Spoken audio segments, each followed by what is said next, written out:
असत नाही आता एकची मोहरा, असत नाही आता एकची मोहरा, पासोनी अंधारा दुरी झालो, साक्षत्वेया झालो गुणांचा देखणा, करी नारायणा तरी खरे,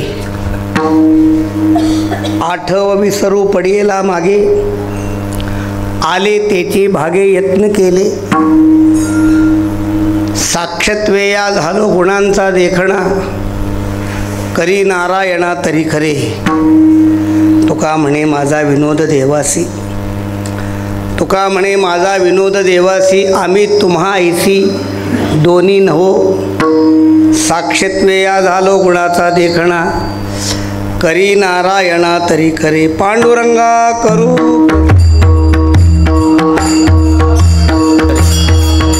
पांडुरंगा करू प्रथम नमन, दुसरे चरणा संतांची,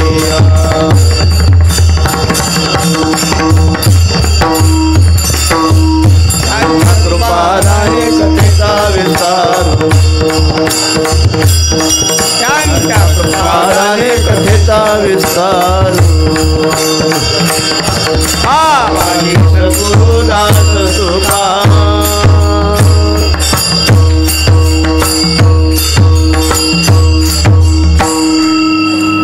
नमो सद्गुरु तुकया ज्ञानदीपा, नमो सद्गुरु सच्चिदानंद रूपा, नमो सद्गुरु भक्त कल्याण मूर्ती, नमो सद्गुरु भास्करा पूर्ण कीर्ती, सेवे लागी सेवक झालो तुमच्या,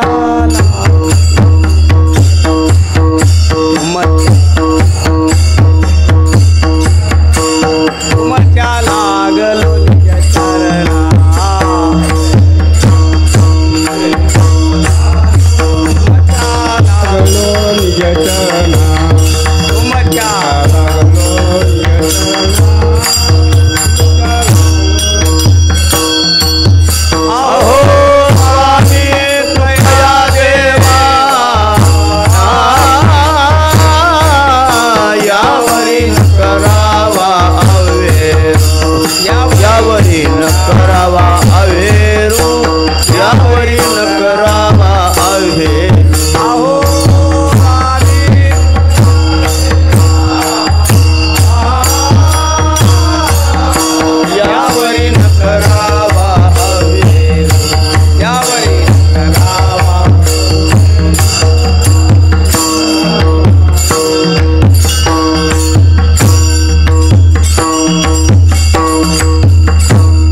असत नाही आता एकची मोहरा, पासोनी अंधारा दुरी झालो, साक्षत्वेया झालो गुणांचा देखणा, करी नारायणा तरी खरे, सेवेला घेतलेला भंग जगद्गुरु तुकोबारायांचा आहे. भगवान परमात्म्याजवळ परिहार देणार आहे आणि भगवान परमात्म्याजवळ परिहार देत असताना भगवान परमात्म्याचं स्वरूप जसं अविनाशी आहे, अविचल आहे, तसं आपल्या स्वरूपाचा परिहार देणारा अभंग आहे. विठ्ठला विठ्ठल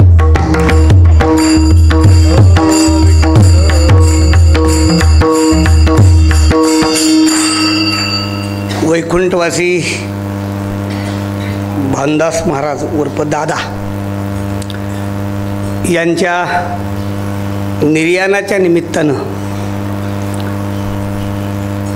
आपल्या वैदिक पद्धतीनं उत्तर कार्य आणि सांप्रदायिक पद्धतीनं त्यांचा समारोप असा आजचा दुःखद प्रसंग आहे आणि तो आपल्यावर सर्वांच्यावर आलेला आहे. मला काही चौपाई पाठ नाही, परंतु तुलसी रामायणा सुरुवातीमध्येच तुलसी रामायणच्या प्रस्तावनेमध्ये तुलसीदासांनी असं निवेदन दिलेलं आहे की जगामध्ये दुर्जन आणि सज्जन दोघंही जगाला दुःखच देतात. असं एक निवेदन आहे. दुर्जन असले तरी दुःख देतात आणि सज्जनही दुःख देतात. आता ऐकत असताना थोडंसं अवघड वाटतं आपल्याला, पण तुलसीदासांचं म्हणणं आहे की दोघंही जगाला दुःख देतात. फक्त कसे दुःख देतात त्यांनी त्याचा खुलासा असा केलेला आहे की सज्जन संयोगानं दुःख देतात आणि हे दुर्जन संयोगानं दुःख देतात आणि सज्जन वियोगानं देतात. विठ्ठला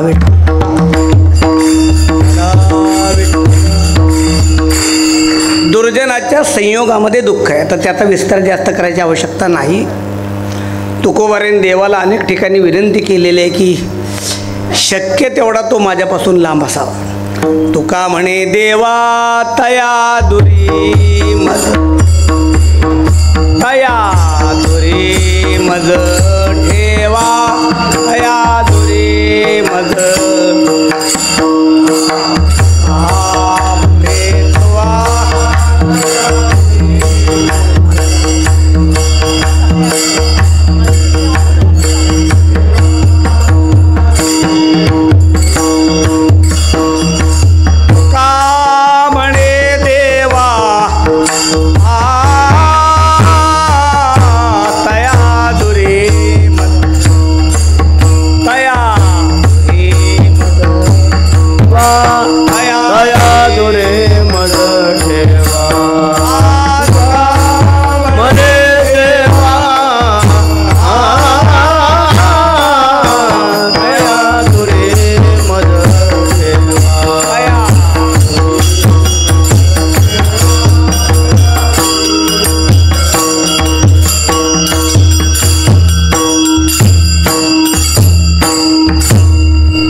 तुकोबाराय सांगतात की तो माझ्यापासून लूप असा. तुका म्हणे क्षण नको तयाचे दर्शन. असा दुर्जन जितका सानिध्यात येईल तितका तो दुःख देतो आणि सज्जन आपल्यापासून जेवढे दूर जातील तेवढे दुःख देतात. उद्धवा ते म्हणे पांडुरंग, उद्धवा ते म्हणे पांडुरंग, उद्धवा ते म्हणे पांडुरंग, उद्धवा ते म्हणे पांडुरंग. या सज्जनाचा न व्हावा वियोग, या सज्जनाचा न व्हावा वियोग, या सज्जनाचा न व्हावा वियोग, त्या सज्जनाचा न व्हावा वियोग. हृदय होत से दोन भाग, जाना अंतरंग तुम्ही माझे. दोन भाग हृदय होत से दोन भाग, अंतरंग तुम्ही माझे.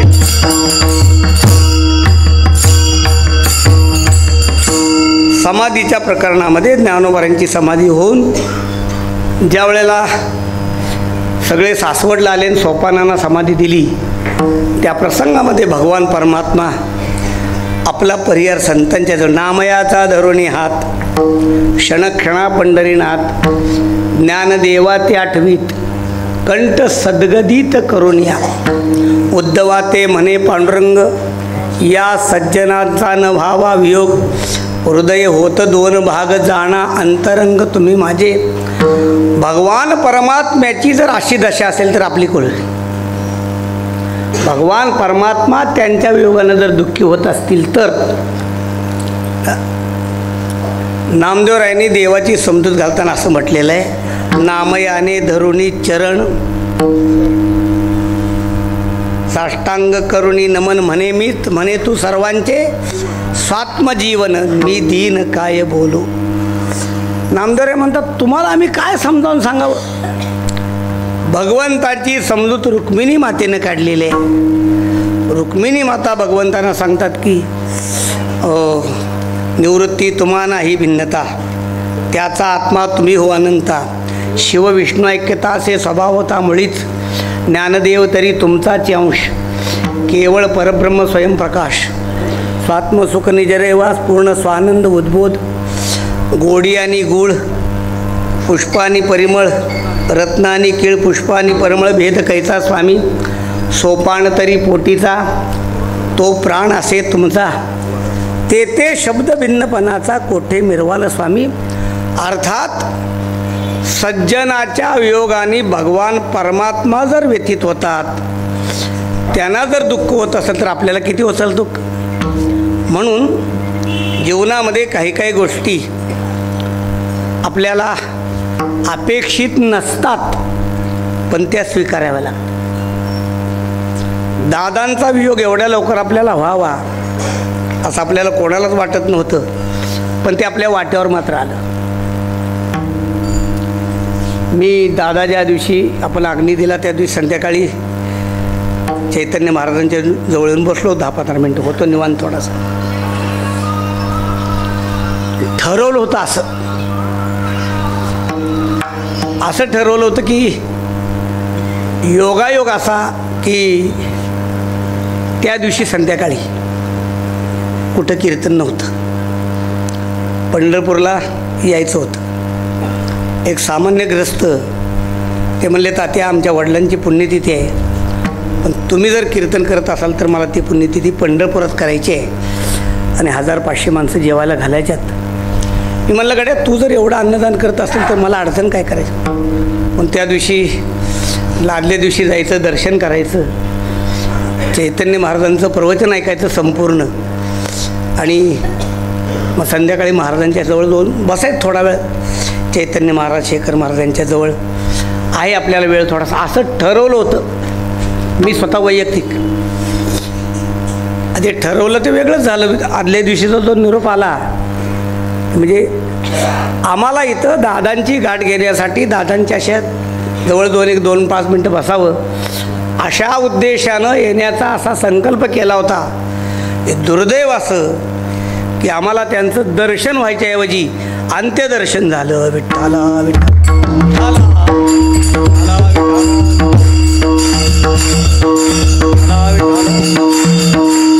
असं हे अनपेक्षित आहेत. प्रश्न आकस्मित आहे, अनपेक्षित आहे, पण त्या सगळ्यामध्ये एक गोष्ट चांगली आहे.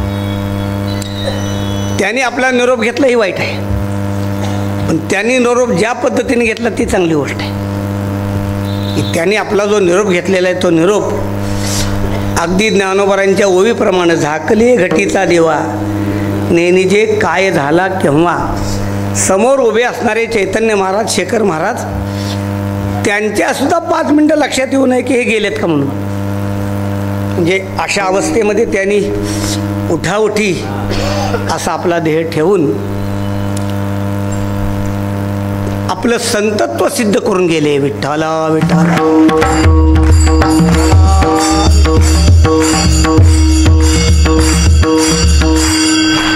मी बोललो चैतन्य महाराज त्या दिवशी, मग म्हणले बहुतेक हे तुमच्या देगलूरकर घराण्यावरचा हा पहिला प्रसंग मला असं वाटतोय की चातुर्मासामध्ये मठातले पाठ बंद होणं. महाराज गेले पौष महिन्यामध्ये, तळपाठ पाठ नव्हते. दादानी चातुर्मासामध्ये ध्येय ठेवल्यानंतर पहिल्यांदाच या मठामध्ये असं घडलं की अवघं पंढरपूर या ठिकाणी सकाळ संध्याकाळ दोन्ही वेळेला श्रवणासाठी येत असतं, तर ते सगळं पंढरपूर गेल्या 10-12 दिवस सुनं झालं की आपल्याला ते त्या श्रवणामध्ये आपल्याला सहभागी होता आलं नाही. असो, मग त्याच्यासाठी गेले 2-3 दिवस सेवा आहे.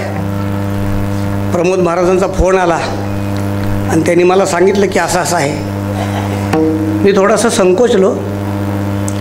मी महाराजांना म्हणलं असं काय नाही, अन्य कोणांची कीर्तन सेवा होऊ देत म्हटलं, श्रवणासाठी आम्ही येतच आहोत आणि या प्रसंगाने काही अधिकार संपन्न लोकांच्याकडून ऐकायला मिळावं. पण प्रमोद महाराज म्हणले नाही, आम्ही सगळे बसलेलो आहोत आणि तुमचंच नाव नक्की झालं आहे. माझी अपेक्षा अशी होती की बुवा निदान कीर्तन समारोपाचं कीर्तन देत असताना वक्त्याची उंची बघून तर द्यायला पाहिजे होतं असं मला वाटतंय. निदान शंकर महाराजांना हात टाकला असतं, मला पहिल्या दिवशी टाकला असतं तर काय बघलं. ते म्हणले नाही, तुमचाच नंबर आहे. मला हे समजेना की माझा नंबर हात लागला आहे कसं, हेच मला समजेना. म्हणजे कोणता आपला अधिकार की आपण या ठिकाणी बोलणार आहोत.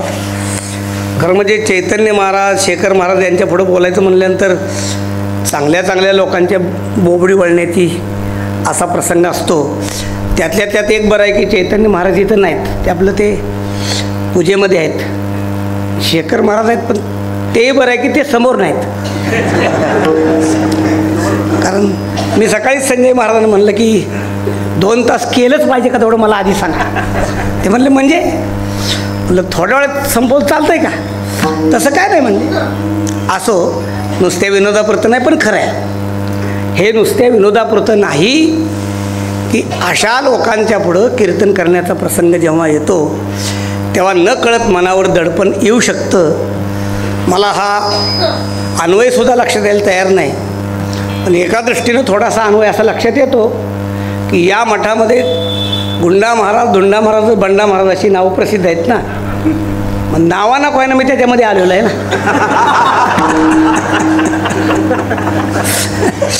आधी कारण नाही, पण नावानं काय ना मी आलेलो आहे. आणि नावानं काय त्यांनी विचार केला असेल चैतन्य महाराजांनी की बा ठीक आहे याची लायकी नाही, पण नावानं का होईना पण आपल्यापाशी आहे तो. असो, यथामती यथावकाश. तेव्हा महाराजांनी ज्या पद्धतीनं ध्येय ठेवला आणि ज्या पद्धतीने त्यांनी आपली सेवा संप्रदायामध्ये रुजू केली त्या दृष्टीनं मला जे भावलं आहे ते या अभंगाच्याद्वारे सांगण्याचा प्रयत्न करायचा आहे की संत हे समाजामध्ये जेव्हा असतात तेव्हा कोणत्या रूपानं समाजामध्ये ते राहतात हे सांगत असताना नामदेवरायांनी त्यांचं वर्णन असं केलेलं आहे की हे संत म्हणजे या जगामध्ये सूर्याप्रमाणे राहतात. विठ्ठला विठ्ठला.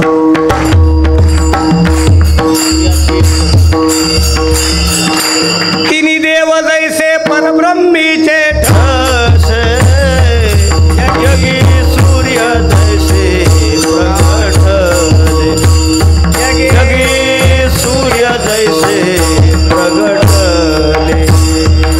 तिन्ही देव जैसे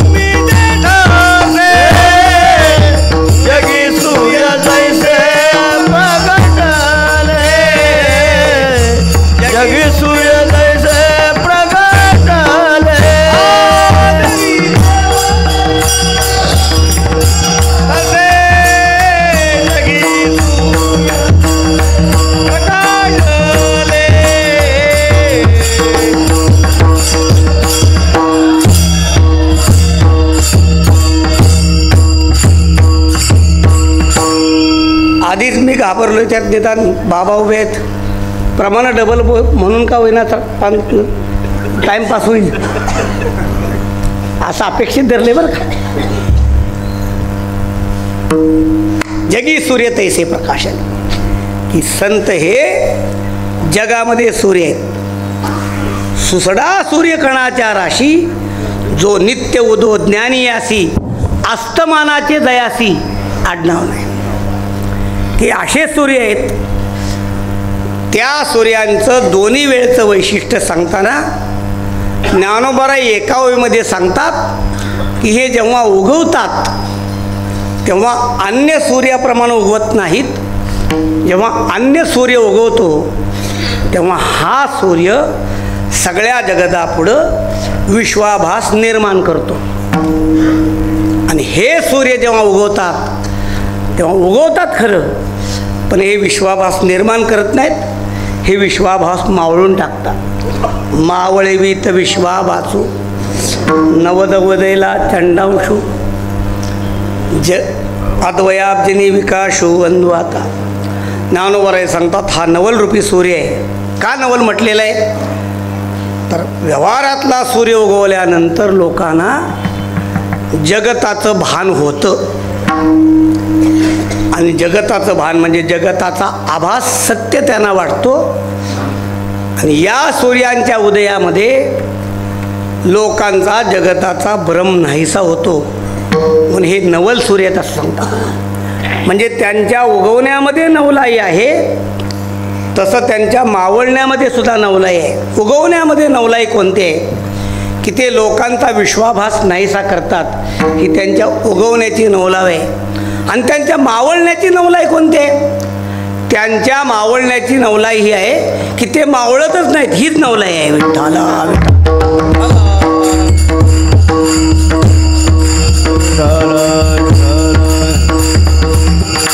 मी सांगितली ओळख आपल्याला, अस्तमानाचे जयासी आडनाव नाही. त्यांच्याकडं अस्तमानाचं आडनाव सुद्धा नाही, नाव तर नाहीच पण आडनाव सुद्धा अस्तमानाचं त्यांच्याकडं नाही. असे हे न मावळणारे सूर्य आहेत. तुका म्हणे आस्त उदयो त्यांच्या तेजानात, उदयो त्यांच्या तेजानात, उदयो त्यांच्या तेजानात.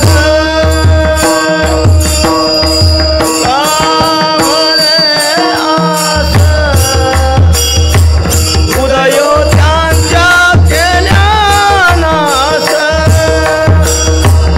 उदयो त्यांच्या केल्यानास, उदयो त्यांच्या केल्यानास.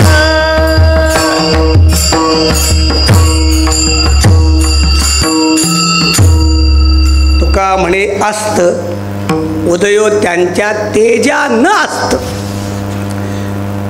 या संतांच्या तेजाला अस्त नाही, संतांच्या स्वरूपाला अस्त नाही.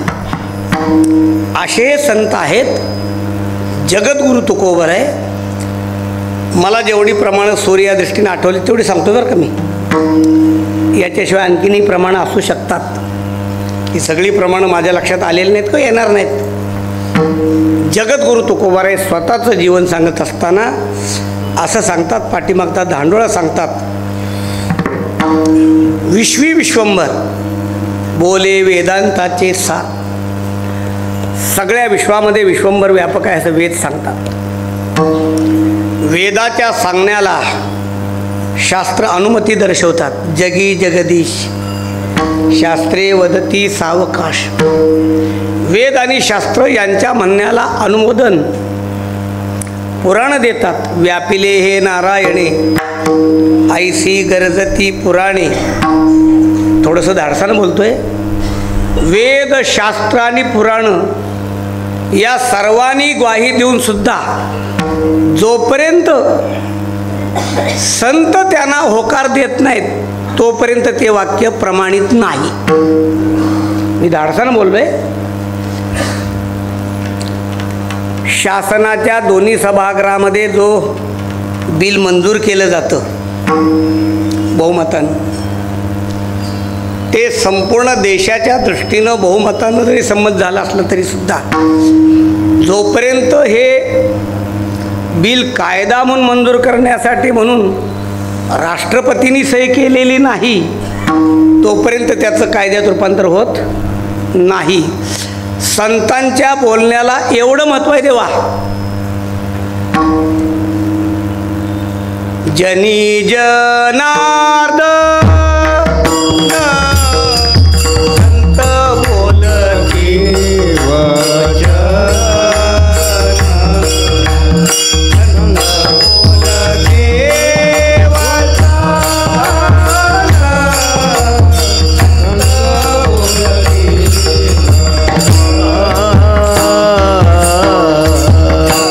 जने जनार्दन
त्या व्याप्तीबद्दल जगद्गुरु तुकोबाराय सांगतात. वेद सांगतात, शास्त्र सांगतं, पुराणं सांगतात, पण त्यांना संतसुद्धा होकार देतात. जनी जनार्दन संत बोलती वचन. अर्थात वेदाने एखादं तत्व सांगितलेलं आहे, सिद्धांत सांगितलेला आहे, शास्त्राने तो मान्य केलेला आहे, पुराणाने त्याला अनुमती दिलेली आहे, संत त्याच्याशी संमत आहेत. या सगळ्या गोष्टी असल्या तरीसुद्धा जोपर्यंत ती अनुभूती आपल्या स्वतःच्या अंतःकरणात येत नाही तोपर्यंत त्याचा अपरोक्ष साक्षात्कार होत नाही. जगद्गुरु तुकोबाराय हे सांगत असताना सांगतात की हे जसं पाठीमागून चालत आलं आहे ना, तसं आमच्या बाबतीत मग काय म्हणणं आहे. आमच्या बाबतीत म्हणताना तुकोबाराय सांगतात, सूर्याचे परी तुका लोकी क्रीडा करी. तुकोबारायांनी स्वतःला सांगितलं ठणकावून. तुकोबारायांची काही प्रमाणं अशी आहेत की जी प्रमाण तुकोबारायांनी ठणकावून सांगितल्यात. आम्ही कोण आहोत, आम्ही कोण आहोत हे संत सांगतात. सूर्याचे परी तुका लोकी क्रीडा करी. जगद्गुरु तुकोबारायांच्याबद्दल बोलत असताना रामेश्वर शास्त्री असं सांगतात मग की तुकोबाराय सूर्यच आहेत. तुकोबाराय कोणते सूर्य आहेत? आनंद यादवातला क्रांती सूर्य नव्हेत. आनंद यादवांनी संत सूर्य, संत सूर्य तुकाराम पुस्तक लिहिलं होतं. आता त्या तपशिलात जायची आवश्यकता नाही. रामेश्वर शास्त्री महाराज सांगतात असं की तुकोबाराय संत आहेत, तुकोबाराय सूर्य आहेत. पण कसे सूर्य आहेत? तुकोबाराय सूर्य कसे आहेत? संत ग्रहमेळी. आता हे सुद्धा धाडसच आहे बरं का, की रामेश्वर शास्त्री महाराज म्हणतात ते मी बोलतोय आपल्याशी. रामेश्वर शास्त्री असं बोलतात, संत ग्रहमेळी. हे सगळे संत जर ग्रह असतील तर जगद्गुरु तुकोबाराय तारा आहेत. संत ग्रहमेळी, कारण त्या ग्रहांच्या द्वारा जगताचा अंधकार नाहीसा होऊ शकत नाही. संत ग्रहमेळी जगदांद्या गिळी पैल उदया चळी भानू उदया चळी भानू जयसा, उदया चळी भानू जयसा. संत ग्रहमेळी जगदांद्या संत ग्रहमेळी, संत ग्रहमेळी जगदांद्या ग्रहमेळी जगदांद्या कळी. पहिला उदया चळी भानू तुका, पहिला उदया चळी भानू भानू जयसा, पहिला उदया चळी भानू जयसा. तुकोबाराय सूर्य आहेत. आणि असे सूर्य आहेत बरं. सूर्य तेजस्वी आहे, ज्ञानोबाराय सांगतात, पण तोही अस्तवे हे किडा. सूर्य तेजे आहे, सूर्य प्रकाश देतो, पण त्याला सुद्धा अस्त होण्याचा कलंक आहे, न्यूनत्व आहे. चंद्राची उपमा देताना तुकोबाराय सांगतात, हे ज्ञानोबाराय सांगतात की चंद्र शीतळ आहे, पण तो संपूर्ण कधीच नसतो, एखाद्या वेळेस असतो. चंद्र संपूर्ण एखादी वेळ, हे संपूर्ण एखाद्या वेळी नाहीत, हे सदा पुरते. अजून सांगतो, पसायदानामध्ये ज्ञानोबारायांनी संतांना सूर्य आणि चंद्र म्हणत असताना दोघांचे रूपक केलेले आहेत, पण ते रूपक करत असताना त्याला न्यून रूपक म्हणतात. म्हणजे त्यांच्याकडं जो दोष आहे तो संताकडे नसणं. ते सांगत असताना चंद्रमेधी अलांछन हे चंद्र आहेत, पण त्यांच्यावर डाग नसलेले चंद्र आहेत. आणि हे सूर्य आहेत बरं, पण हे ताप देत नाहीत. मार्तंड जे हे सूर्य ताप देतो, यंदाचा सूर्य किती ताप देतो हे सांगायची आवश्यकता नाही.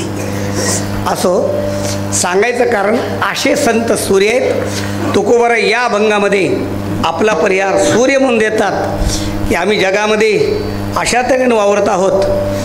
आणि हे सांगत असताना महाराज सांगतात, आमच्या जीवनामध्ये अंधकाराचा स्पर्शसुद्धा नाही. अंधकाराचा जसा स्पर्श नाही तसं आमचं जीवन कधीतरी परिपूर्ण होणार, आम्ही संपणार आहोत असं नाही. असत नाही आता एक जीव मोरा, आज नाही आता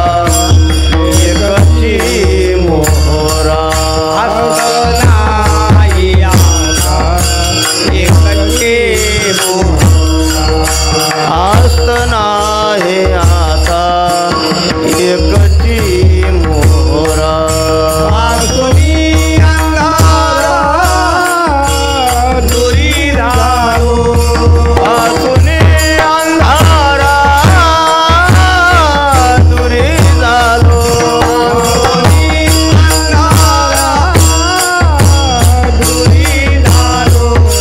पासुनी अंधारा दुरी झालो साक्षते या झालो गुणांचा देखणा साक्षते या झालो गुणांचा देखणा साक्षी झालो गुणांचा देखना साक्षी झालो गुणांचा देखना असतानाही आता एकची मोहरा. तो खूप बरे स्वतःचं स्वरूप सांगतात की आम्ही संपणारे सूर्य नव्हेत. तुम्हाला तसं वाटत असेल कदाचित. सामान्य माणसाला संताबद्दल भ्रम आहे, लक्षात ठेवा. असं आहे, मी सांगत असतो संत हयातीमध्ये कळाले नाहीत हा दोष नाही, त्यांच्या नंतर सुद्धा कळत नाहीत हा मोठा दोष आहे. विठ्ठला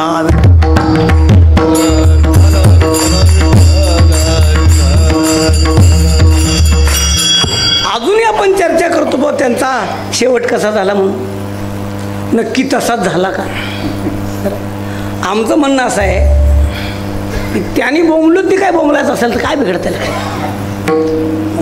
त्यांचा हक्कच आहे ते बोंबलण्याचा. कारण का अक्कल नसलेल्या माणसांचंच लक्षण आहे नाही. निरंतर चर्चा करणं कोणाचं लक्षण आहे हो? अक्कल नसलेल्या माणसाचंच लक्षण आहे ते. आपण त्याच्यामध्ये का सहभागी व्हायचा हा प्रश्न आहे. आपण कशासाठी त्याच्यामध्ये सहभागी व्हायचं? म्हणण्याचा उद्देश आपल्यालाही मनामध्ये कधीतरी साशंकता निर्माण होते आणि म्हणून त्यांच्या हयातीमध्ये जे लोक होते त्यांनी त्यांना ओळखलं नाही. आमचं म्हणणं आहे आपला काय दिवा लागलाय सांगता का? फक्त त्यांच्यावर दहीदूत ओतून होय. सांगू तुम्हाला, ऐकून वाईट वाटेल, त्यांनी खडे मारून त्रास दिला, तुम्ही दही ओतून त्रास देताय. विठ्ठला विठ्ठला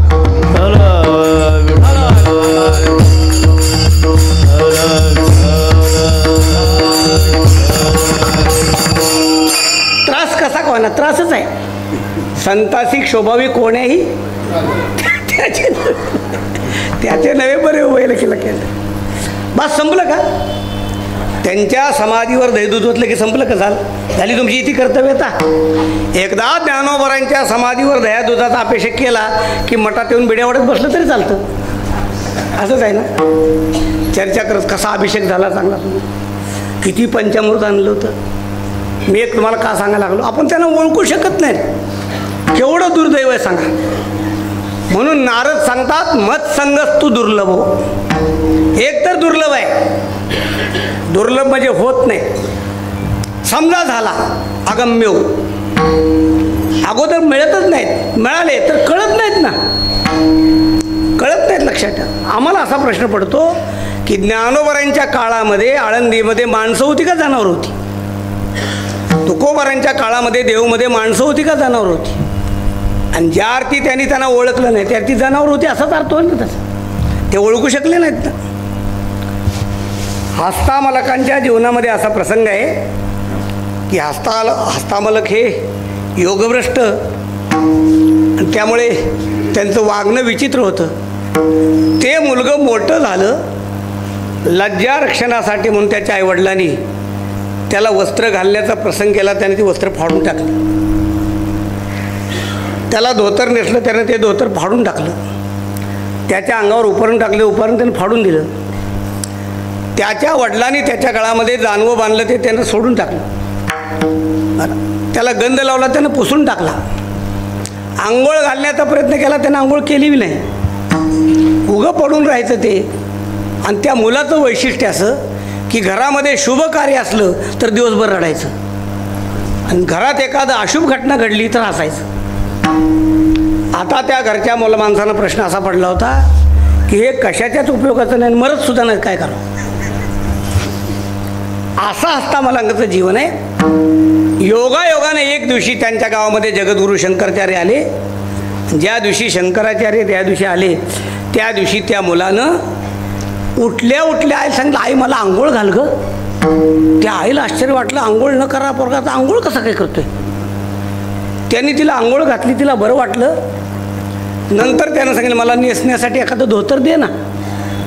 आईने त्याला धोतर दिलं, म्हणले उपरणं दे. उपरणं घेतलं, त्यानं गंध मागून घेतला, कपाळाला गंध लावला आणि कोपऱ्यामध्ये बसून तो काहीतरी ध्यान करत बसला. शेजारची बाई सहज आली त्या घरामध्ये. आता रोज ते कोपऱ्यात ओघडं बडकं बोलायचं बघायला सवय लागलेली. त्यानं कोपऱ्यात पाहिलं तर मुलगा एकदम शांत बसलाय, अंगावर उपर नाही, धोतर नेसलेलं आहे, त्यानं कपाळाला गंध लावलेलं, काहीतरी स्तोत्र म्हणतोय. ती बाई म्हणली, काकू का हो, तुमचा मुलगा आज जरा बरा दिसतोय मला. त्या मुलाच्या आईनं सांगितलं, हो ना, मला सुद्धा आश्चर्य वाटतंय, काय समजत नाही, पण आज आमचं मुलगा माणसात आलं. असं जेव्हा आई म्हटली तेव्हा त्या मुलानं सांगितलं, आई तुझं चुकतंय, मी माणसात आलेलो नाही, आज गावात माणूस आलाय विठ्ठला.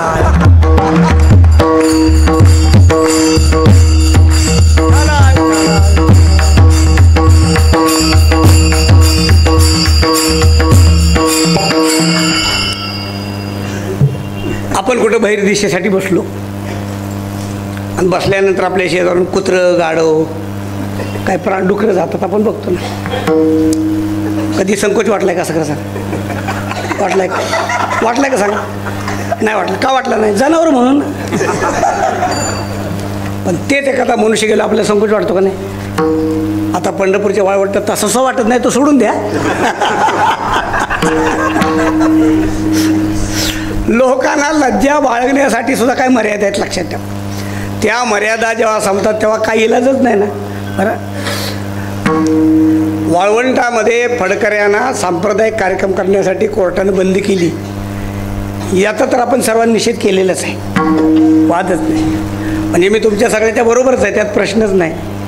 पण एका दृष्टीने मला असं वाटलं की ते सांगितलं ते बरं झालं, असं वाटायला लागलं. म्हणजे का त्या निमित्तानं आपण जरा सावध झालो, हे चांगलं झालं.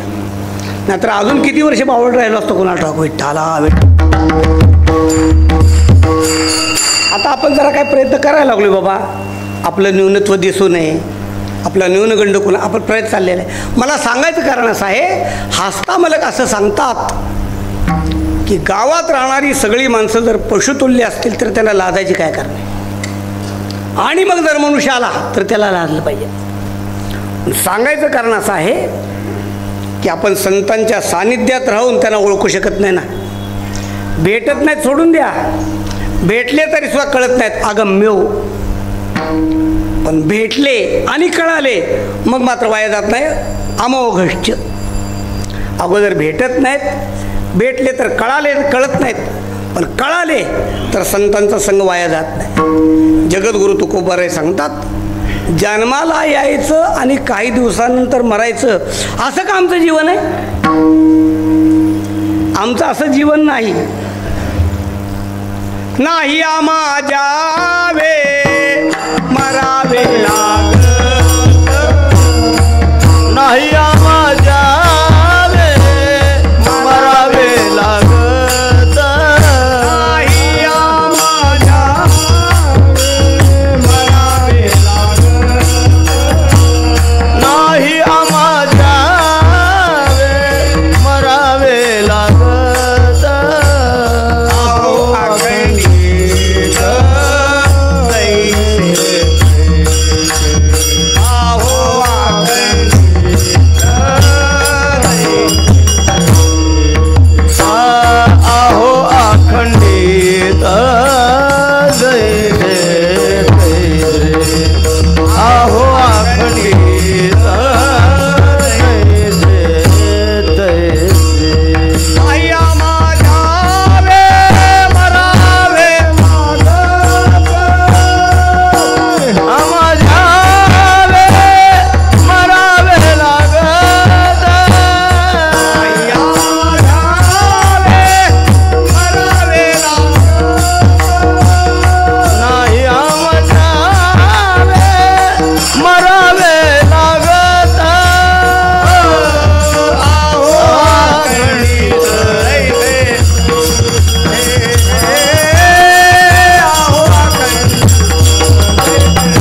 जावे मरावे लागत आहो, अखंडित जैसे तैसे.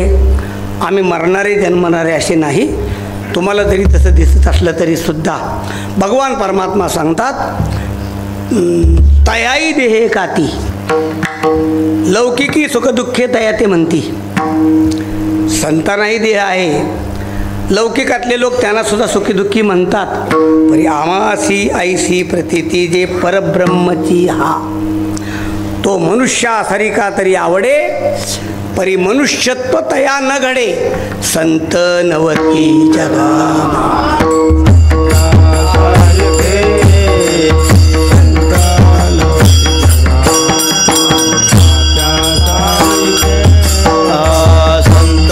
नवती जगा माणसाच्या सारखे, संत नवती जगा माणसाच्या सारखे.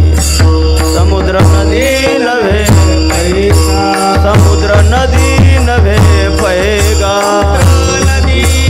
समुद्र नदी नव्हे पैगा. पाषाण म्हणो नये लिंगा, पाषाण म्हणो नये लिंगा, पाषाण म्हणो नये लिंगा.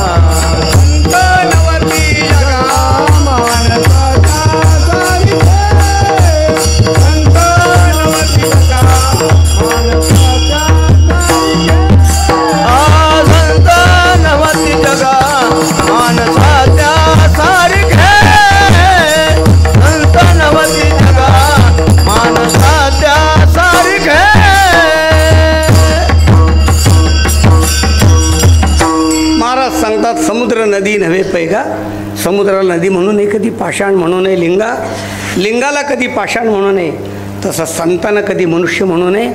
आणि या अभिप्रायाने जगद्गुरु तुकोबाराय सांगतात असतं नाही आता एकची मोहरा.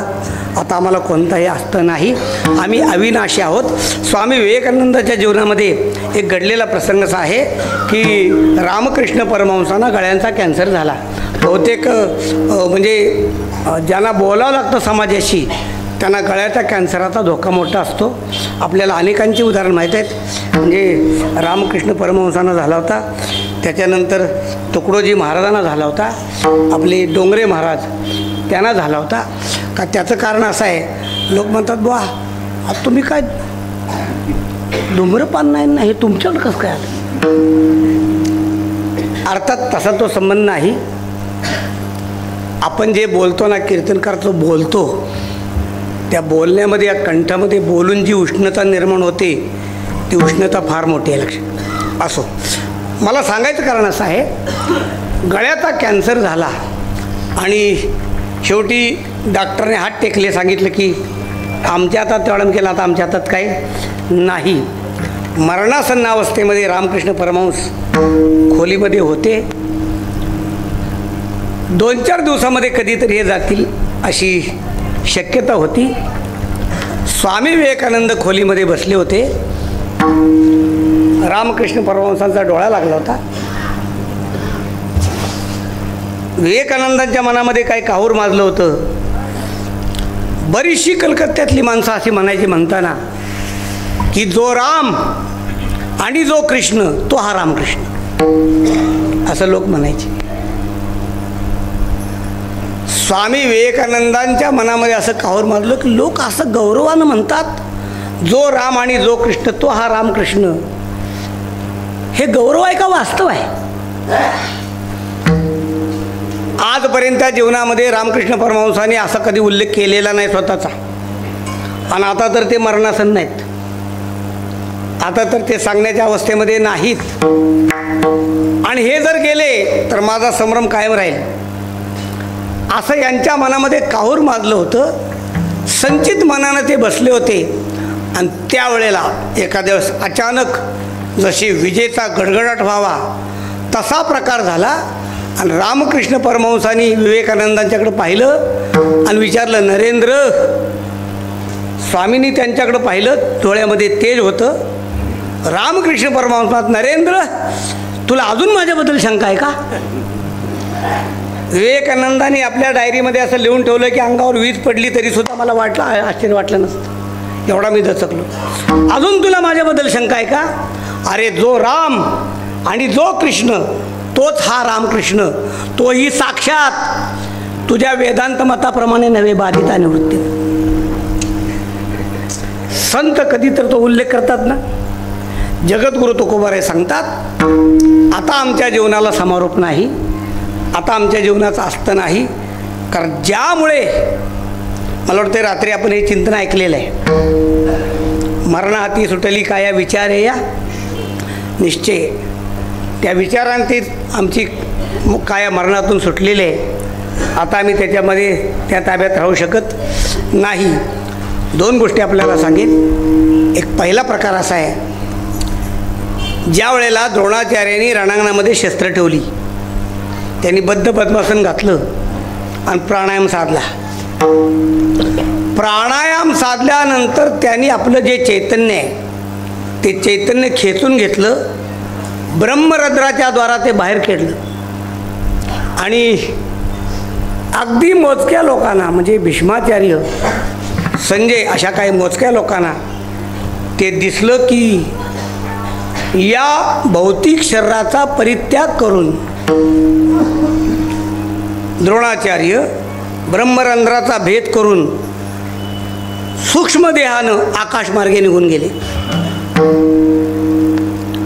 आणि द्रोणाचार्य निघून गेल्यानंतर दृष्टद्युम्नानं द्रोणाचार्यांचा नाही, द्रोणाचार्यांचा प्रेताचा वध केला. विठ्ठला विठ्ठला.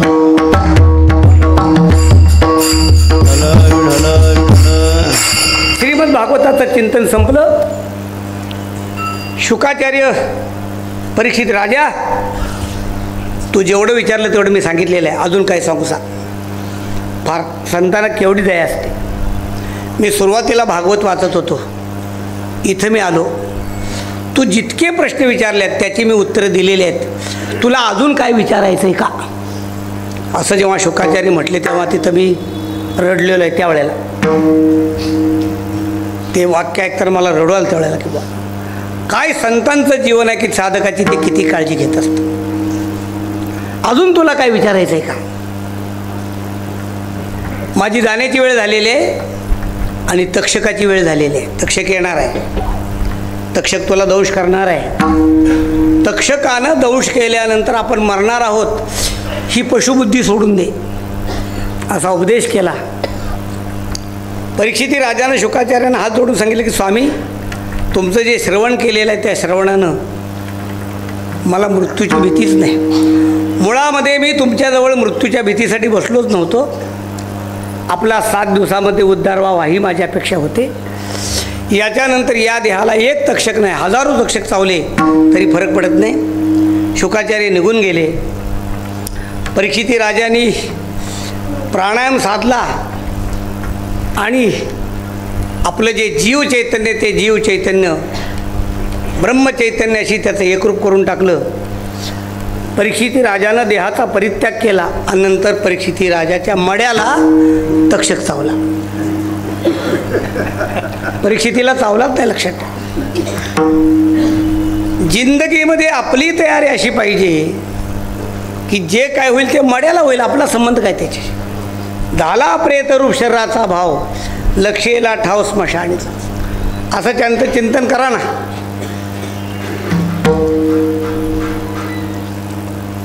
विनायक महाराज साखरे यांचा एक प्रसंग असा आहे की ते पंढरपूरला आले वारीसाठी.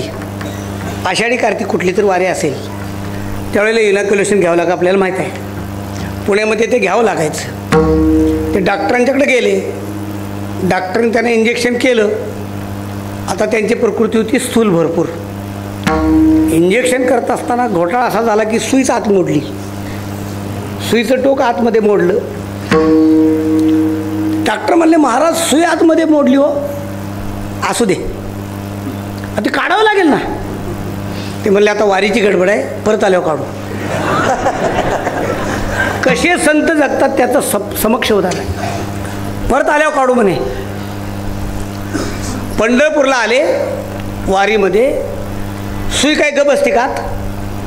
तिनं आपला प्रताप दाखवला ना आणि असा दंड झाला. दंड असा सुचलो, काय काय नाही, किरकोळ आहे. वारीमध्ये 2-3 दिवस राहिले, नंतर पुण्याला गेले, डॉक्टरकडे गेले. डॉक्टर काढा सोय आता. डॉक्टर म्हणले तुम्हाला त्रास नाही झाला, होईल हो तेवढ्या एवढा तेवढा होता, त्यात विशेष काय एवढंच, पण ठणकत असेल. डॉक्टर म्हणले तुमच्या दंडामध्ये तुम्हाला भूल द्यावी लागेल. म्हणलं कशासाठी? हे मी चिरफाड करत असताना ते सहन झालं पाहिजे तुम्हाला. विनायक महाराजांनी डॉक्टरना असं विचारलं की मला सहन होईल का नाही होईल हे तुम्ही कसं काय ठरवायला लागले? म्हणजे तुम्ही म्हणले ऑपरेशन करा, मी उभा राहतो, माझ्याकडे काय काळजी करू नका, बघू नका, मी व्यवस्थित आहे. हे घडलेलं आहे, म्हणजे घडलेलं सांगतो तुम्हाला मी. डॉक्टरनी त्यांचा दंड असा उभा फाडला, त्या चिमट्याने ती सुई उचलली, तर यांच्या चेहऱ्याकडे बघितलं तर त्यांच्या चेहऱ्यावर वेदना कसल्यासुद्धा नव्हत्या. ऑपरेशन झालं, दंड बांधला आणि नंतर डॉक्टरनी त्यांचं दर्शन घेऊन सांगितलं आजपर्यंत मी डॉक्टर आणि तुम्ही पेशंट होता, आता तुम्ही डॉक्टर मी पेशंट आहे. तसं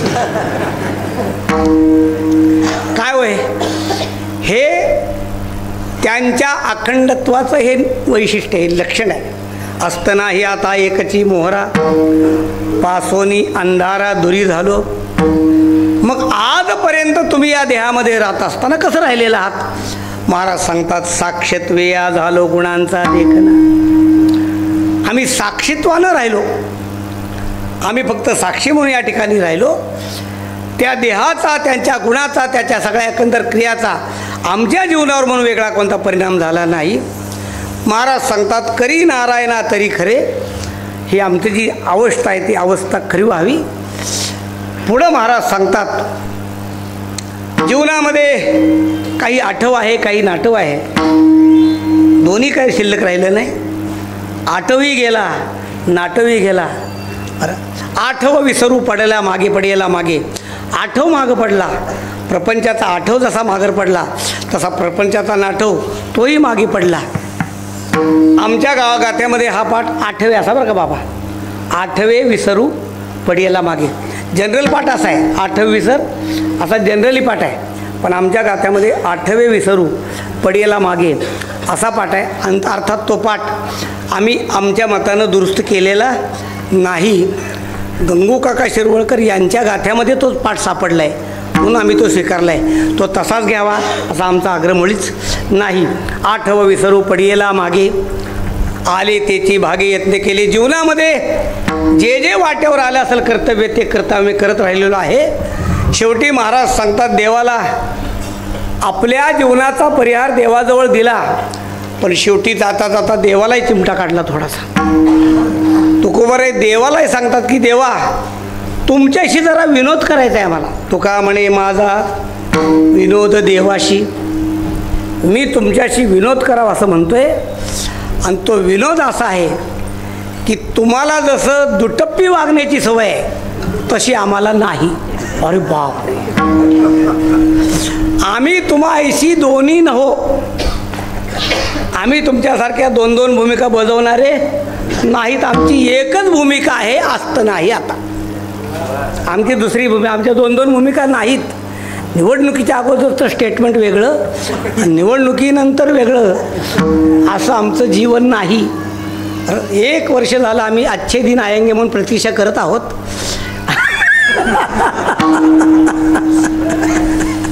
जाऊ दे, आपली काही तक्रार नाही बरं का, आपलं हे विनोदन चाललंय. मला सांगायचं कारण असं आहे, तुमच्यासारखे आम्ही दुटप्पी वागत नाही. मोठ्या लोकांचे विनोदसुद्धा मोठे असतात देवा, ते विनोद काही सामान्य नसतात, लक्षात ठेवा बरं. म्हणजे गंमत आहे, मोठ्या महाराजांचं ऐकलेलं सांगतो आहे तुम्हाला मी. तुम्ही तर भरपूर ऐकलं, वादच नाही. मी फक्त 4 वर्ष ऐकले, 77, 78, 79, 80 4 वर्ष महाराजांची प्रवचन सलग ऐकली, सलग 4 वर्ष. योगायोग असा की 18 वाद्य सुरुवात झाली. मी 77ला पहिल्यांदा चातुर्मासात राहिलो आणि खरं सांगायला हरकत नाही तोपर्यंत धोंडा महाराजांचा मठ कुठं आहे हे मला माहीत नव्हतं. काय चौकशीचं कारण काय सांगा. चातुर्मासामध्ये राहिलो, प्रवचनासाठी इथे यायला सुरुवात झाली. आम्ही पहिल्या दिवशी आलो, अधिक मास, तेवढा अधिक मास पडला होता, अधिक मास होता आणि महाराजांनी सुरुवात केली जय जय देव निर्मळ. मला चांगलं आठवतं आहे, ह्या ज्या 10 ओव्या आहेत ना त्या 10 ओव्या महिनाभर चालल्या होत्या. 1 महिनाभर. 1 महिन्यानंतर महाराज म्हणले आज आपण चक्रुवाच्या बाहेर पडलो. आणि आमची अवस्था अशी की आम्ही पहिल्यांदा ऐकायला आलेलो आणि पहिल्यांदा वेदांताची गाठ पडली आमची. त्याच्या अगोदर जैतूनबाईची कीर्तन ऐकणारे आम्ही जात. आम्हाला ते कीर्तन चांगलं वाटायचं. आता तुम्हाला काय सांगायचं, ज्ञानोबा सोळा जैतूनबाई चला कीर्तन ऐकायला. आणि आम्ही इथं आलेलो आणि जय जय देव निर्मळन तो सगळा वेदांत. खरं सांगतो डोकं फिरलं खरं आहे त्याचं. म्हटलं कुठून दुर्बुद्धी सुचली या मठात आपण आलो काय समजत लक्षात. म्हटलं महाराज जे बोलत आहेत त्यातलं आपल्याला काहीच कळायला तयार नाही. थोडं तर काय कळावं काय जरा तर थोडं लक्षात. मोठी अडचण. 4 वर्ष ऐकण्याचा प्रसंगाला 4 वर्ष ऐकलं. पण महाराजांचं जे ऐकले ते तुम्हाला सांगतो मी. शेवटी पर्याय देणार आहेच. महाराज एका दिवशी असं म्हणायचे, ते म्हणायचे आणि नंतर सांगायचे आत्ता जे मी बोललोय ना ते बोललेलं ते वहीत लिहू नका असं म्हणायचे. लिहू नका. कारण का तुम्ही ज्यावेळेस वाचाल त्यावेळेस मी काय बोललो होतो तुमच्या लक्षात येणार नाही. लिहूच नका त्याच्यापेक्षा. हे मोठ्या लोकांचा मोठा विनोद असतो, प्रश्नच नाही. एक दिवशी महाराज सहज असं म्हटले, कीर्तन प्रवचनाची वेळ संपली, 9ला 10 मिनटं कमी होती. आणि वेळ संपत असताना महाराज असं म्हटले, असा श्लोक आला असा की ज्यामध्ये भगवान म्हणले अर्जुना तू आता दत्तचित्त हो, मी तुला सांगतोय तू सावध हो. अर्जुन म्हणला आता नको 10 मिनटं कमी आहे, तर उद्या सांगा काय असेल त्याला. आता तुम्ही सर्वांनी ऐकले हो, तुम्ही माझ्यापेक्षा जुने आहेत सगळं. असे महाराजांचे विनोद मार्मिक असायचे लक्षात. म्हणजे ते विनोद त्यावेळेस लक्षात अवघड आहे, सगळ्यांच्या लक्षात येणं फार कठीण असतं. एकदा महाराज सहज असं म्हटले, असं महाराज सहज म्हटले की कोणताही रोग भले पुरुषार्थाने मिळाला असला तरी डॉक्टर पुढे कबूल करावा. काय वाक्य आहे सांगा नाही, काय वाक्य. भले तुम्हाला पुरुषार्थाने मिळाला असला तरी डॉक्टरच्या पुढे कबूल करावं म्हणे. मला सांगायचं कारण मोठ्या लोकांचे विनोदसुद्धा मोठे असतात हो. आपले विनोद म्हणजे सासू जावाय सांगितल्याशिवाय आपले विनोद पूर्णच होत नाही प्रश्न. आणि मग मोठ्या लोकांचे विनोद आपण पुस्तकात छापले तर आपल्याला कंसात लिहावं लागतं विनोद म्हणून.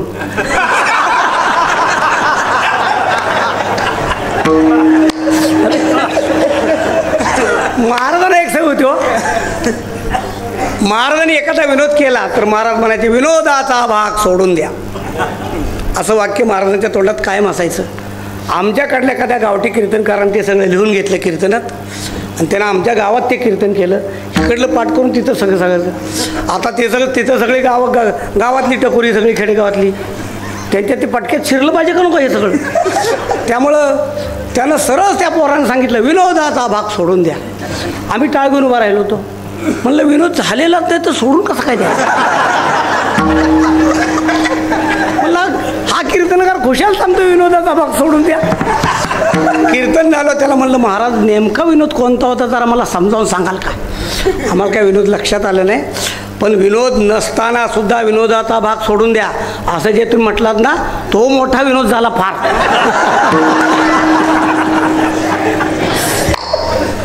मोठ्या लोकांचे विनोद मोठे आहेत देवा. तुम्हाला मोठे विनोद सांगतो काय, यांचे विनोद सुद्धा मोठे आहेत. प्रभू रामचंद्रांनी हनुमंतराव हनुमा तुझं माझं नातं कसलं रे. कसलं म्हणजे नाही तू सेवकच आहेस ना. मग हां मग सेवक आहे तर तुझ्या मर्यादेत का राहत नाहीस. जरा वैतागले रागावले. हनुमंत्री हात जोडले. हनुमंत्री म्हणले देवा तुम्ही कसं विचारताय तेवढं सांगा. ते म्हणले तुला कसं सांगायचं आहे. हनुमंतरायांनी सांगितलं तुम्ही कोणत्या दृष्टीने विचारताय. देहाच्या दृष्टीने विचारत असाल तर मी तुमचा नक्कीच दास आहे. देहदृष्ट्या तू दासोहम. जीवत्वानं विचारत असाल तर मी तुमचा अंश आहे. आणि आत्मत्वानं विचारत असाल तर मी स्वतः रामच आहे. त्यामुळं सेवा करायचे काय संबंध नाही राहत. काय संबंध राहतो. देहदृष्ट्या तू दासोहम, जीवदृष्ट्या त्वदंशका, आत्मदृष्ट्या त्वमेवाहम इति मे निश्चलामती. भगवान शंकरांचा असा एक संवाद आहे. भगवान शंकर मंदिरातून बाहेर पडले. समोर नंदिकेश्वर होते. काय लहर आली देवाला कोणाला ठाऊक. भगवान म्हणले काय दगडाचे नंदोबा. नंदीला राग आला. हे आपल्या आपल्यात असलं बोलणं बरं आहे का सांग. नंदीदेवाला म्हणला तोंड सांभाळून बोला. अरे तोंड सांभाळून बोला म्हणे. तोंड सांभाळ, तू उलटं बोलायला लागलास. उलटं नाही, तुम्ही असं का म्हणता मग? तोंड सांभाळून बोला. तोंड सांभाळून बोला काय करणार? ते म्हणले मला दगडाचे म्हणताना तुम्ही कशाचे आत जाऊन बघून या. आत जाऊन बघून या तुम्ही कशाचे. मी दगडात आहे, तुम्ही कशाचे आहेत? भगवान शंकर म्हणले अरे नंदी ती माझी उपाधी आहे. मग नंदी म्हणला हे आमचं विशेषण नव्हे, विठ्ठला विठ्ठला.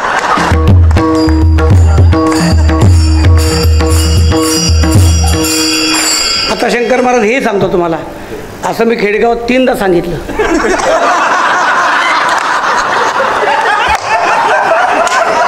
नो रिस्पॉन्स अजिबात.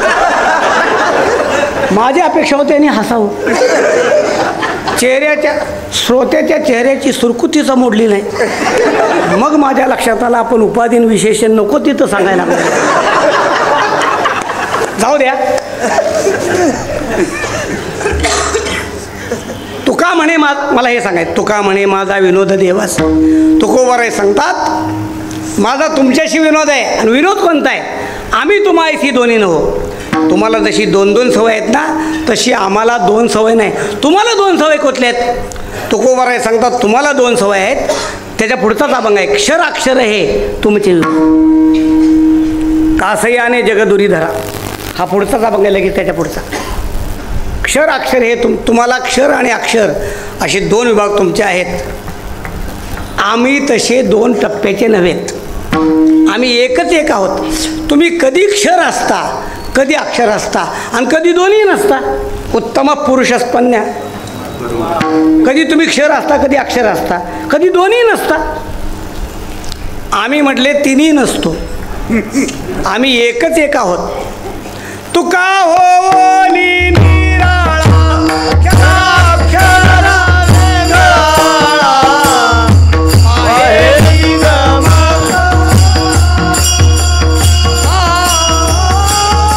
बोले विठ्ठल प्रसाद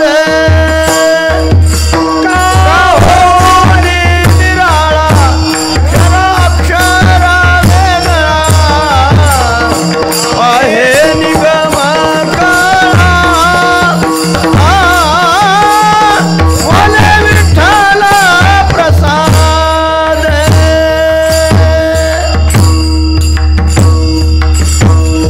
गप्पार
हस्त नाही आता एकची मोहरा. हस्त नाही आता एकची मोहरा.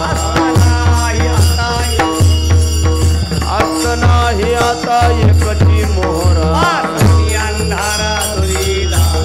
पासून अंधारा दुरी जाण. पासून अंधारा दुरी जाण. झालो गुणाचा देखणा. झालो गुणाचा देखणा. साक्षत्वे या झालो गुणाचा देखणा. साक्षत्वे या झालो गुणाचा देखणा. करी नारायणा करी खरे. नारायणा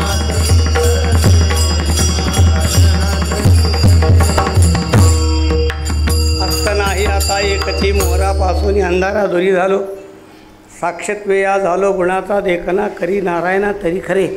मला माझ्या मतीप्रमाणे जेवढं चिंतन करता आलं तेवढं केलेलं आहे. भानू या शब्दाचा आधार घेऊन अभंगाची थोडीशी निवड केली. भानू या शब्दावर आपल्याला काय बोलता यावं. आणि शेवटी सांगतो की महाराजांचं वर्णन मी भानू म्हणून केलेलं आत्तापर्यंत 1 तासभरात, पण तरीसुद्धा हे वर्णन त्यांना लागू होत नाही. त्यांना लागू होत नाही. का होत नाही? आम्ही त्यांना भानू म्हणतोय, आम्ही महाराजांना भानू म्हणतोय. त्यांनी स्वतःला भानू म्हणून घेतलं, त्यांनी स्वतःला भानुदास म्हणून घेतलं. कारण का? आम्ही त्यांचं रूपक भानू म्हणून केलेलं आहे, पण ते जगताना भानू म्हणून जगले नाहीत. ते जगताना भानुदास म्हणजे संतदास, म्हणजे आम्ही संतांचे पाईक आहोत असं जीवन महाराज जगले. आणि मग काय प्रकार आहे? मी सांगितलं 77 इथं आमचा संबंध आहे. आणि मोठ्या महाराजांच्या पुढे जाण्याचं लय धाडस होत नव्हतं त्यावेळेला. मी नवीन होतो फार. एखादा श्लोक ऐकला तोंडून, महाराजांच्या तोंडून ऐकला, तर तो लिहून घेण्यासाठी मी दुसऱ्या दिवशी जायचा. प्रवचनाच्या अगोदर आपल्या सर्वांना माहीत आहे 10-15 मिनटं आलं ना निवांत, कोणी काही विचारा, असं काय नाही की प्रवचन आधी केव्हा विचारा. एखादी शंका विचारायची, एखादं काहीतरी विचारायचं, एखादा श्लोक विचारावा की महाराज कारचा जो श्लोक आहे थोडासा सांगता का? ते महाराज मला म्हणायचे सांगणार नाही, लिहून देतो. थोरल्या महाराजांना सांगतो मला, मी लिहून देतो. आम्हाला संकोच वाटायचा, तुम्ही का? ते म्हणायचे तुम्ही लिहिताना लई चुका कराल, मी त्यामुळे व्यवस्थित लिहून देतो. तर महाराजांच्या हस्तलिखित त्यांनी लिहिलेले असे कितीतरी श्लोक त्या माझ्या वहीमध्ये होते. पुढं आमची वही आपली कुणाला तर आम्ही देऊन टाकली. त्यानं आपलं ते संतांचं ठेवून त्याच्याजवळ ठेवली. निदान आमची इच्छा होती की महाराजांचं अक्षर माझ्याजवळ आहे एवढंच मला ते जतन करायचं होतं. पण खूप श्लोक महाराजांनी स्वतःच्या हाताने आम्हाला त्याच्यामध्ये लिहून दिले, खूप श्लोक. नंतर काही दिवसानंतर त्याच्या लक्षात आलं की याचं व्याकरण बऱ्यापैकी आहे. मग सांगू लागले. मी काही व्याकरणातल्या शंका विचारायचो. एकदा महाराज उभे होते दादा, आणि मया ततमिदम सर्वम या श्लोकामध्ये मला ततम या शब्दाचा मूळ धातू समजे ना मला. या मी महाराजांना म्हणलं ततम शब्दातला मूळ धातू कोणता आहे? महाराज शेजारी उभे होते, त्यांनी लगेच सांगितलं तन होती. तोपर्यंत आम्हाला वाटलं ह्यानं त्यातलं काही कळत नसेल असं आमची कल्पना. खरं आहे ते सांगतो. म्हणण्याचा उद्देश असा की असं, पण त्याचा काही ऋणानुबंध आहे. कधीतरी आपण जे ऐकलेलं आहे त्याच्यातून उत्तीर्ण व्हावं अशी अपेक्षा असते, आणि ते उत्तीर्ण होता येत नाही.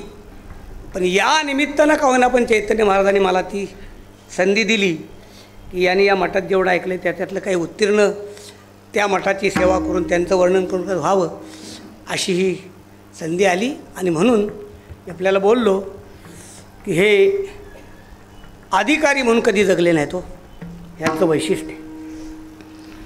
म्हणजे मी दादांच्या जवळ जेव्हा आलो तेव्हा त्यांनी जी नम्रता दाखवली, ती नम्रता बघितल्यावर मला असं वाटायचं की ही ओव्हरफुल नम्रता आहे, जास्त इतकी नसावी असं मला वाटायचं. यांच्या अधिकाराच्या मनानं ते खूप जास्त आहे हो.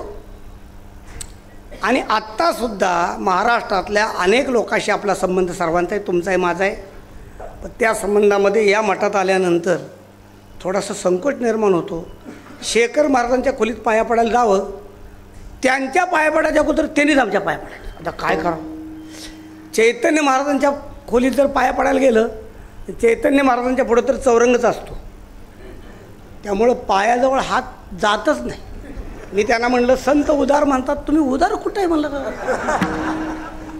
तुम्ही सारखे म्हणलं पाय चोरता, आम्हाला हात तर लावून देत आहे असं करता. तर ही माणसं एवढी नम्र आहेत की आम्ही यांच्याकडे आलो तर आम्ही यांचं दर्शन घ्यावं त्याच्या अगोदरही आमचं दर्शन घेतात. एवढी नम्रता, विशेष म्हणजे पंढरपुरामध्ये राहून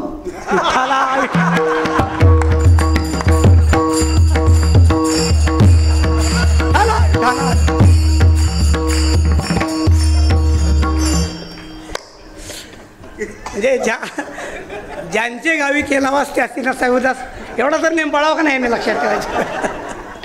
बऱ्याच जणांच्या लक्षात आलं आहे विठ्ठल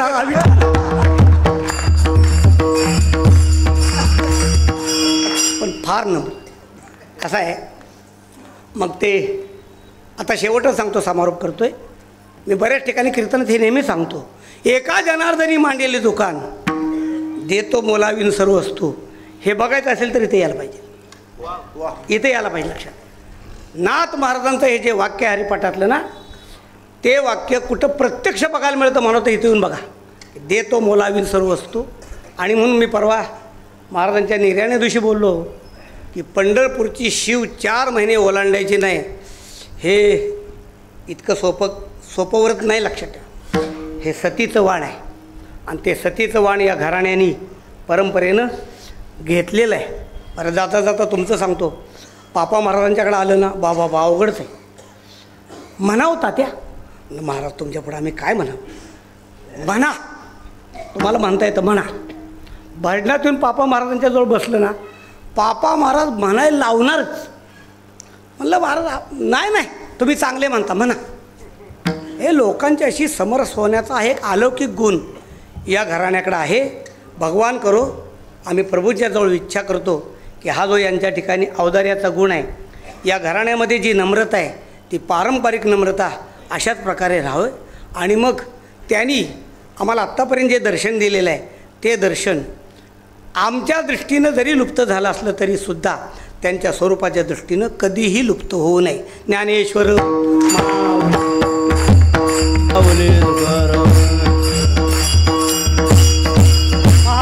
ज्ञानेश्वर माऊली ज्ञानराज माऊली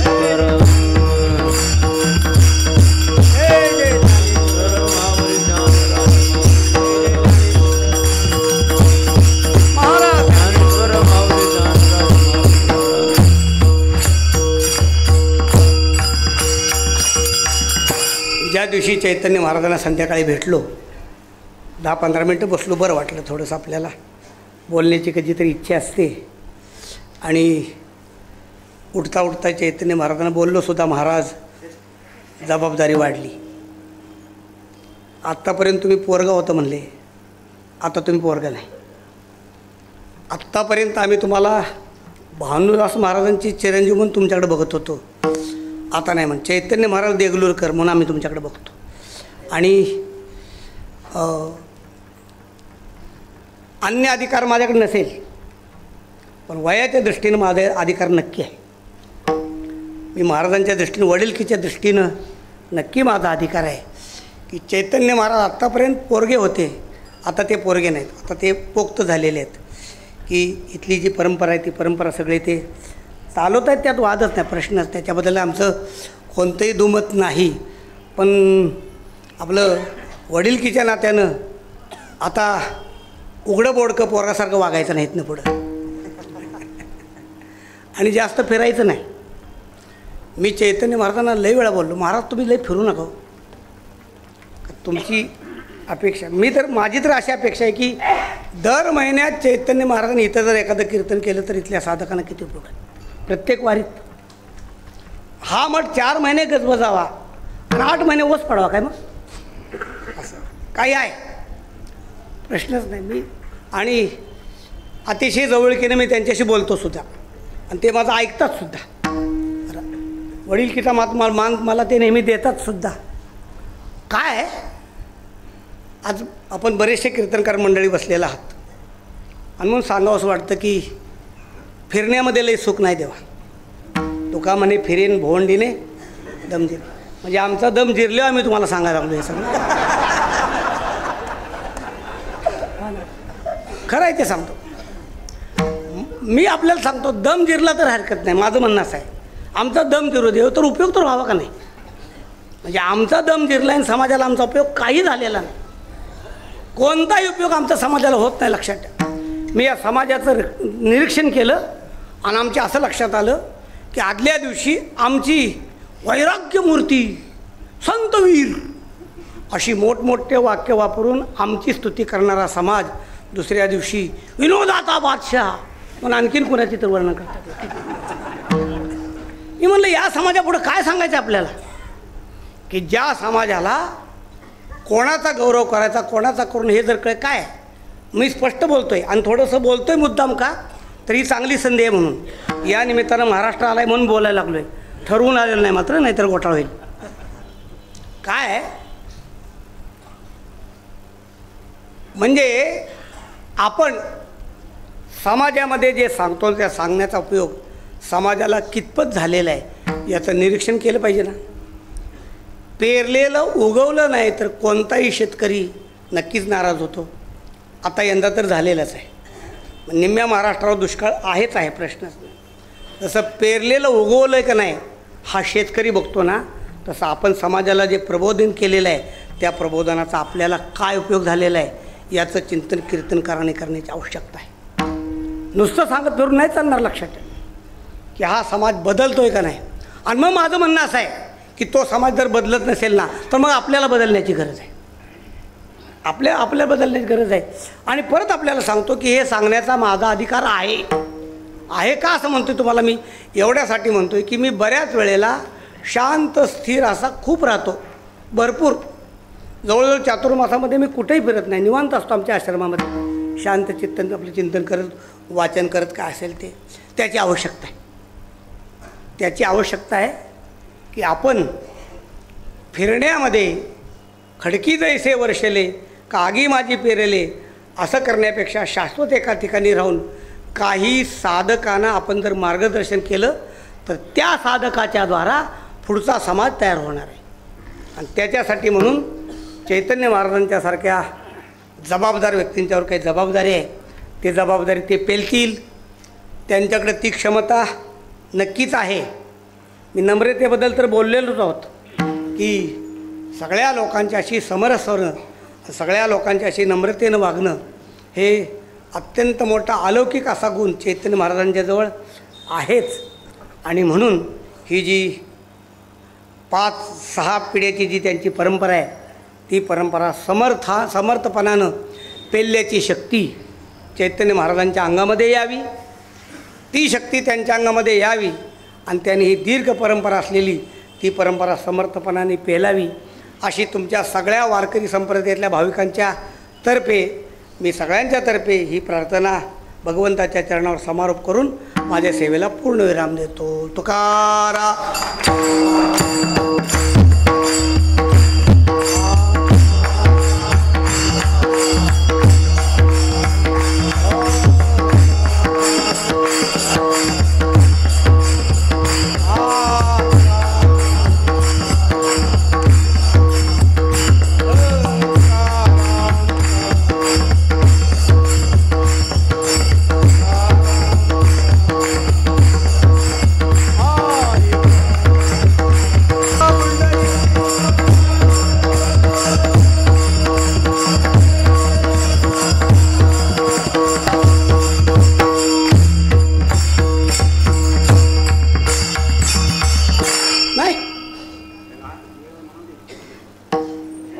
तुका म्हणे माझा विनोद देवासी, तुका म्हणे माझा विनोद देवासी,